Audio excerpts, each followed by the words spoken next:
എല്ലാം സമ്പാദിച്ച് ഒരുമിച്ച് കൂട്ടിയിട്ട് എല്ലാം കഴിഞ്ഞതിന് ശേഷം കുടുംബത്തോടൊപ്പം നല്ല ജീവിതം നയിക്കാമെന്ന് കരുതിയാൽ പ്രയാസമാണ്, നടക്കാൻ പോകുന്നില്ല. അതുകൊണ്ട് കിട്ടുന്ന ശമ്പളത്തിൽ നിന്ന് മിച്ചം പിടിച്ച് മാന്യമായ ജീവിതം ഒരു 15 മിനിറ്റ് കുടുംബത്തോടൊപ്പം എല്ലാ ദിവസവും അവരുടെ കാര്യങ്ങൾ സംവദിക്കാൻ വേണ്ടി നിലകൊള്ളി. അല്ലാഹു തൗഫീഖ് നൽകട്ടെ, അല്ലാഹു തൗഫീഖ് നൽകട്ടെ.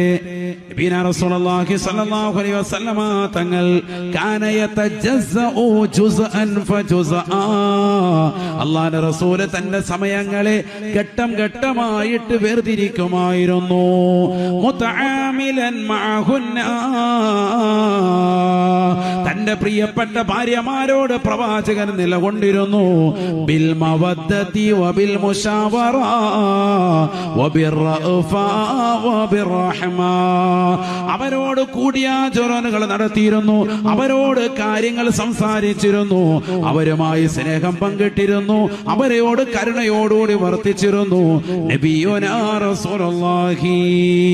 തീർന്നില്ല, മഹാനായ ഇബ്നുൽ ഖയ്യിം റഹിമഹുല്ലാഹ് രേഖപ്പെടുത്തുകയാണ്, അല്ലാഹുവിന്റെ റസൂൽ സല്ലല്ലാഹു അലൈഹി വസല്ലമ തങ്ങൾ അവരുടെ വിഷയങ്ങൾ കേൾക്കുമായിരുന്നു.